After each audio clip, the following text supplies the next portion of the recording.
Hi friends, welcome to our channel. So మనకి రీసెంట్గా వచ్చిన సిబిఎస్ఈ నుంచి junior assistant and superintendent posts అయితే వేకెన్సీస్ అయితే మనకి పడ్డాయండి.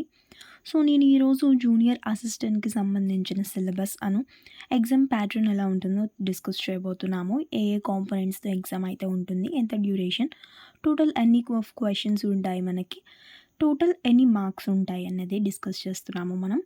సో చూసారు కదండి, సిబిఎస్ఈ 2025కి సంబంధించిన నోటిఫికేషన్స్లో మనకి జూనియర్ అసిస్టెంట్స్ వచ్చేసరికి గ్రూప్ సి కిందకైతే వస్తుందన్నమాట. సో దాంట్లో టోటల్ వచ్చేసరికి మనకి 70 వేకెన్సీస్ అయితే ఉండడం జరిగింది. సో చూసారు కదండి, మనకి టెస్ట్ అనేది 5 కాంపోనెంట్స్తో ఉంటుందన్నమాట. లైక్ 5 పేపర్స్తో ఉన్నట్టు ఒకే టెస్ట్ అనమాట. సో దాంట్లో వచ్చేసరికి ఈ 5 అనేది కాంపోనెంట్స్ అనమాట. డిఫరెంట్ కాంపోనెంట్స్ వచ్చేసి ఉంటాయి. సో మనకి దీంతో పాటు ఈ టైర్ 1 ఎగ్జామ్ అంటారండి దీన్ని. సో దీన్ని క్లియర్ చేసిన వాళ్ళకి సెకండ్ వచ్చేసరికి టైపింగ్ టెస్ట్ అయితే ఉంటుందండి. ఇది టైపర్ మీద ఉండదు. కంప్యూటర్ మీదే ఉంటుంది. మనకి కీబోర్డ్ ద్వారానే మనం టైపింగ్ అయితే దాని ద్వారానే చేసి మనం క్వాలిఫై అవ్వడం అయితే జరుగుతుంది. ఇది టైర్ 1 ఎగ్జామ్ క్లియర్ చేసిన తర్వాత. సో ఈ టైర్ 1 ఎగ్జామ్ వచ్చేసరికి మనకి టోటల్ 2 అవర్స్ అయితే ఉంటుందండి. చూసారు కదా, సో మనకి నెంబర్ ఆఫ్ క్వశ్చన్స్ వచ్చేసరికి ఈచ్ సెక్షన్కి ఇలా అయితే ఉంటాయి. ఇన్ని డిఫరెంట్ టైప్స్ ఆఫ్ క్వశ్చన్స్ ఉంటాయి ఈచ్ పేపర్కి అన్నట్టు. సో టోటల్ వచ్చేసి మనకి 100 క్వశ్చన్స్ అయితే ఉంటాయి. సో 300 మార్క్స్ అనమాట. So each question carries 3 marks. 3 marks అయితే ఈచ్ క్వశ్చన్ ఉంటుందండి. సో నెగిటివ్ మార్కింగ్ వచ్చేసరికి 1 మార్క్ అంటున్నారు. సో అది నేనైతే ఇంకా ఫర్దర్ వీడియోస్లో అయితే మీకు ఇది కన్ఫర్మ్ చేసి చెప్తాను. సో నెగిటివ్ మార్కింగ్ ప్రస్తుతానికి వచ్చేసరికి 1 మార్క్ ఉంటుంది. సో చూసారు కదా, మనకి 5 సెక్షన్స్గా అయితే మనకి పేపర్లో సిలబస్ అయితే ఉంటుందన్నమాట. డివైడ్ అయి ఉంటుంది. సో దీన్ని బట్టి మనం క్లియర్గా అయితే మనము చదువుకుంటే సో ఈజీగా అయితే క్రాక్ చేయొచ్చు. సో చూసారు కదండి, ఫస్ట్ క్వశ్చన్ వచ్చేసరికి మనకి GK, current affairs, general awareness మీద ఉంటుంది. సో మోస్ట్ ఇంపార్టెంట్ పార్ట్ వచ్చేసరికి ఆ టాపిక్స్ అన్ని ఎన్విరాన్మెంట్ మీద మనం ఎక్కువగా కవర్ చేయాలి. సో చూసారు కదా, ఈ పోర్షన్లో వచ్చేసరికి మనకి 30 క్వశ్చన్స్ అయితే ఉంటాయి. Total 90 marks. సెకండ్ వచ్చేసరికి మనకి అన్ని కాంపిటేటివ్ ఎగ్జామ్స్కి ఉండేదేనండి రీజనింగ్. అండ్ దీంతో పాటు ఇప్పుడు మ్యాథమెటికల్ అబిలిటీ కూడా ఉంటుంది. సో ఈ 2 పోర్షన్స్ వచ్చేసరికి బైలింగ్వల్లో ఉంటాయండి. సో థర్డ్ పార్ట్ వచ్చేసరికి మనకి జనరల్ హిందీ అండ్ ఇంగ్లీష్ ఉంటుంది. So general types of questions ఉంటాయండి మనకి. సో ఈ 2 వచ్చేసరికి 25 క్వశ్చన్స్ ఉంటాయి ఒక్కొక్క పార్ట్లో. సో అవి వచ్చేసరికి 75 మార్క్స్ ఉంటాయి. Basic knowledge of the computer operation అండి, కంప్యూటర్ నాలెడ్జ్ మీద వస్తుంది. సో అవి ఓన్లీ 10 క్వశ్చన్స్ ఉంటాయి, 30 marks. So awareness about the school education examination board and it's administration. So మనకి ఎగ్జామ్ కండక్ట్ చేసేది సిబిఎస్ వాళ్ళు కాబట్టి సో ఆ బేసిక్ ఇన్ఫర్మేషన్తో ఉండేటట్టు మనము ఒక అవేర్నెస్ అండ్ నాలెడ్జ్ ఉండాలి కాబట్టి సో ఈ పోర్షన్ అయితే ఉంటుంది. సో ఇది కూడా మనకి 10 క్వశ్చన్స్ ఉంటాయండి, 30 మార్క్స్. సో టోటల్ వచ్చేసరికి 100 క్వశ్చన్స్ ఉంటాయి, 300 మార్క్స్ అయితే మనం గెయిన్ చేయాలి. So coming to the syllabus, exam crack చేయడానికి సిలబస్ ఏ టాపిక్స్ అయితే మనం ఎక్కువ కాన్సన్ట్రేట్ చేయాలో ఆ టాపిక్స్ అయితే నేను ఇప్పుడు చూపించబోతున్నాను. సో ఇది వచ్చేసరికి మీకు current affairs and general awareness మీద.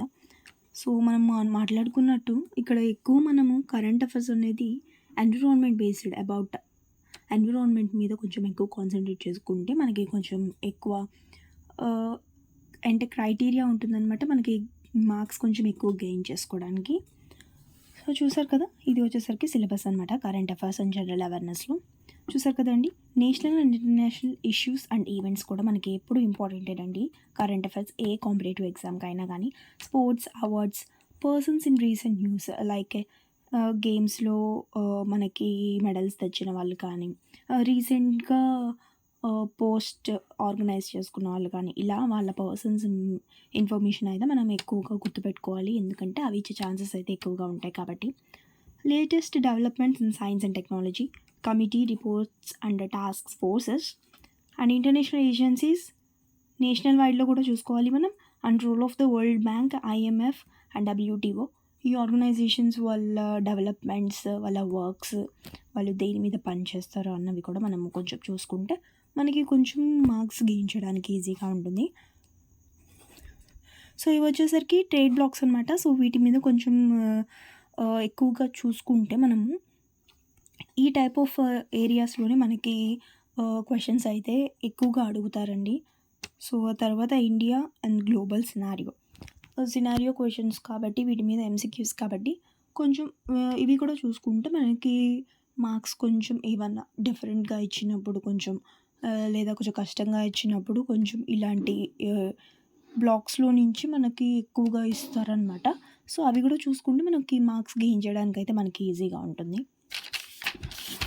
సో నెక్స్ట్ వచ్చేసరికి మనకి రీజనింగ్ అండ్ మ్యాథమెటికల్ ఎబిలిటీ అండి. So reasoning and mathematical ability మనకి 25 క్వెషన్స్ ఇస్తారు. మనం 75 మార్క్స్ ఉంటుంది.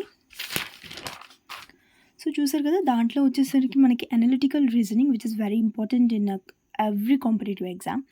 దాంట్లో వచ్చేసరికి number and letter series, odd one out, coding and decoding and etcetera అయిన సింప్లిఫికేషన్స్ అండ్ అప్రాక్సిమేషన్స్లో అట్లా కూడా వస్తాయండి. అవి కూడా చూసుకోవాలి.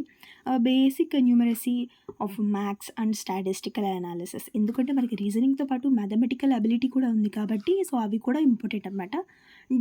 Data interpretation is also very important in these type of 4 cases. So number system, averages, ratios, percentage ఇవన్నీ simplifications and అన్ని అప్రాక్సిమేషన్స్లోనే వస్తాయి కాబట్టి ఇవన్నీ బాగా ప్రిపేర్ అవ్వాలి. Polynomials is also very important. LCM and HCF, linear equations, bar diagrams, pi charts, mean, median, mode. So ఇవన్నీ మనకి ఎక్కువ కాన్సన్ట్రేట్ చేసుకోగలిగితే సో ఇవన్నీ మనకి మార్క్స్ గెయినింగ్ ఏరియాస్ అనమాట. సో రీజనింగ్, ఎందుకంటే రీజనింగ్ ఈజీగా మనం మార్క్స్ గెయిన్ చేయగలం. సో ఇవి యూస్ చేసుకుంటే ఈ 2 పార్ట్స్, ఎందుకంటే general Hindi and English and reasoning and mathematical ability అనేది మార్క్స్ గెయినింగ్ ఏరియాస్ అనమాట. సో ఈ 2 కొంచెం కాన్సన్ట్రేట్ చేయగలిగితే, వీటి మీద ఎక్కువగా కాన్సన్ట్రేట్ చేయగలిగితే మనకి ఈజీగా స్కోర్ అనేది ఇంప్రూవ్ అవుతుంది. సో చూసారు కదా, జనరల్ హిందీకి వచ్చేసరికి మనకి హిందీ ఆల్ఫబెట్స్, వాటిలో ఉండే punctuations, sentences, structures, synonym and antonyms, idioms and proverbs ఉంటాయి. సో ఇది వచ్చేసరికి మళ్ళీ ఇంగ్లీష్ లాంగ్వేజ్కి సంబంధించిన యాక్టివ్ అండ్ ప్యాసివ్ వాయిసెస్ వచ్చేస్తాయండి మనకి. So and parts of speech, sentence transformation, direct and indirect speech, punctuations, vocabulary, idioms, fill in the blanks అయితే వచ్చేస్తాయి. So ఈ పార్ట్ వరకు Hindi language basic general Hindi ఉంటుందండి. సో మిగతాదంతా జనరల్ ఇంగ్లీష్ ఉంటుంది. రీడింగ్ కాంప్రహెన్షన్స్ వచ్చేసరికి బోత్ హిందీ అండ్ ఇంగ్లీష్ ఉంటాయి. Techniques for effective communication in both languages అనమాట. సో ఇది కూడా ఇంపార్టెంట్ అనమాట మనకి. సో ఇది ఇంపార్టెంట్ అండ్ చాలా కష్టం కూడా. సో ఇది కొంచెం చూసుకుంటే సో మనకి మార్క్స్ అయితే కొంచెం గెయిన్ అవుతాయి. సో చెప్పాను కదా, పార్ట్ 3 అండ్ పార్ట్ 2 వచ్చేసరికి మనకి స్కోరింగ్ ఏరియాస్ అనమాట. సో ఈ రెండు కొంచెం కరెక్ట్గా ఉంటే మనకి 75, 150 మార్క్స్, దగ్గర హాఫ్ ఆఫ్ ద మార్క్స్ అయితే ఇక్కడైతే స్కోర్ చేసుకోగలం. సో చూసారు కదా, నెక్స్ట్ వచ్చేసరికి basic knowledge of the computer అనమాట. కంప్యూటర్ బేసిక్స్ అయితే కావాలి. చూసారు కదా, ఆర్గనైజేషన్స్, సిపియూ, ఇన్పుట్, ఈ డివైజెస్, విండోస్, ఈ అదర్ పార్ట్స్ అంతా. సో సెకండ్ వచ్చేసరికి సాఫ్ట్వేర్ కూడా చూసుకోవాలండి. Basic knowledge of the MS office చూసుకోవాలి. ఇంటర్నెట్ అండ్ ఈమెయిల్స్ గురించి and networking and cyber security గురించి అనమాట. సో ఇది వచ్చేసరికి మనకి బేసిక్ కంప్యూటర్ వచ్చేసరికి 10 క్వశ్చన్స్ అయితే ఇస్తారు. 30 మార్క్స్కి అయితే ఉంటుందండి. So next last part of the exam, awareness of the school education examination board and it's administration. So వీటి మీద కూడా బేసిక్ క్వశ్చన్స్ అయితే మనకు ఉంటాయి ఎగ్జామ్లో. సో ఇవి కూడా చూసుకుంటే మనకి 10 క్వశ్చన్స్ 30 మార్క్స్ అయితే గెయిన్ చేసుకోగలం. సో చూసారు కదండి, టోటల్గా 100 క్వశ్చన్స్ అయితే మనకి 5 పార్ట్స్లో నుంచి ఉంటాయన్నమాట టోటల్గా. సో టోటల్ మార్క్స్ వచ్చేసరికి 300 మార్క్స్. సో డ్యూరేషన్ వచ్చేసరికి మనకి 2 అవర్స్లో మనం 100 క్వశ్చన్స్ అయితే చేయాలి. సో ఎగ్జామ్ వచ్చేసరికి మనకి ఎంసీక్యూలో ఉంటుందండి. సో ఎంసీక్యూ బేస్డ్గా ఉంటుంది. ఎంసీక్యూ ఇన్ ఓఎంఆర్ బేస్డ్గా క్వశ్చన్స్ అయితే వస్తాయి మనకి. సో చూసారు కదా, ఇది మనకి ఎగ్జామ్ సిలబస్ అనమాట.